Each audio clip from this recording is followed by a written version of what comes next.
Most people could be really fit without counting calories if they simply ate clean. Hey everybody, it's Jason Blaha here with Jason Blaha Strength and Fitness, and I thought I would chat with you guys and gals a little bit about this today. But a quick reminder, if you guys will please click like down below, drop me a comment, I would appreciate it.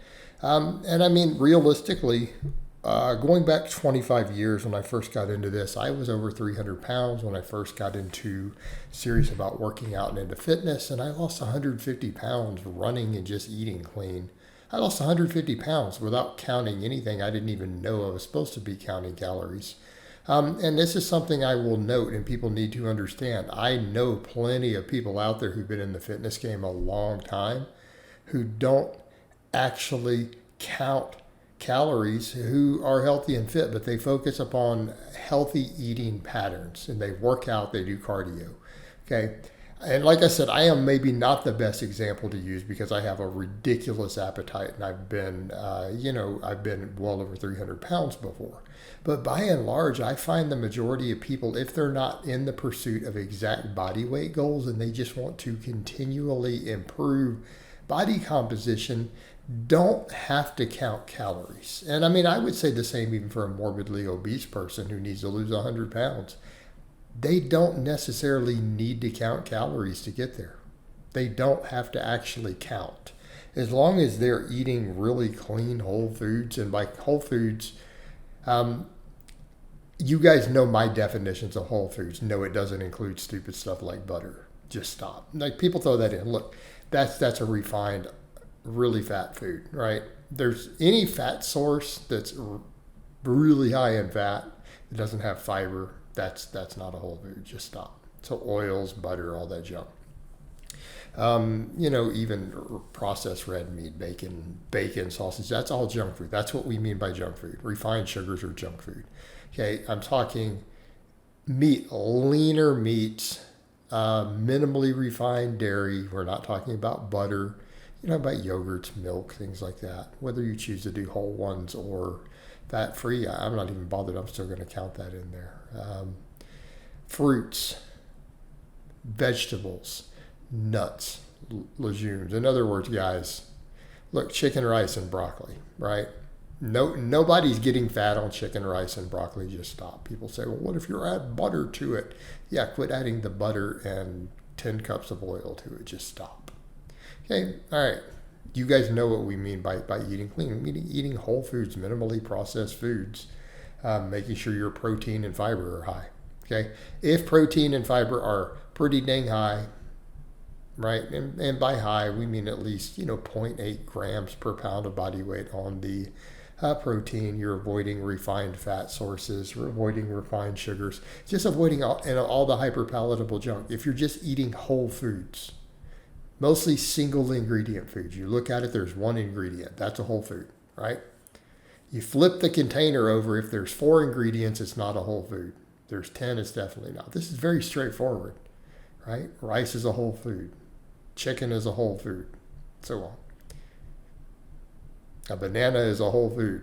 This is not difficult to grasp. If you're eating this way, you're lifting weights and doing any cardio or conditioning, most people are going to continue to get leaner over time. If you're lifting weights at any serious level, look at the research we have that weightlifting alone tends to promote fat loss. There's been some recent studies on that. We know obviously we gain muscle from it, but what's generally found is because your body composition improves over time from weightlifting, right? So let's say someone was at a given weight. Let's say you didn't even lose any weight. Your body composition is going to improve as you gain 10, 15 pounds of muscle at the same body weight. So generally, if people are not gaining weight and they're lifting weights, they're losing body fat. Okay? They're losing body fat. And eventually people who are eating really clean are going to tend to start losing weight eventually. No matter what with this, because the muscle mass itself increases energy turnover. It increases energy with everything you do. People say, well, it only increases base metabolic rate a small amount. But no, but it increases how many calories you burn walking and running and doing all your stuff. It starts to accumulate. It's small at first, but once you've gained 10, 15, 20 pounds of muscle, this goes up. It goes up a lot. like it's not uncommon for a lot of my younger lifters who were gaining weight to see, even who do track calories, their maintenance calories going up 1,000, 1,200, 1,500 over time. Okay, so in that context, yeah, if you're gaining muscle from lifting weights, you're going to tend to lose body fat. Your energy turnover is going to go up and up and up. So if you're on a higher protein whole foods diet, you are going to tend to improve your body composition. Okay, and the same thing, people say, well, what if you need to gain muscle? Are you skinny? Are you underweight? Or like, well, no. People overdo the bulking thing.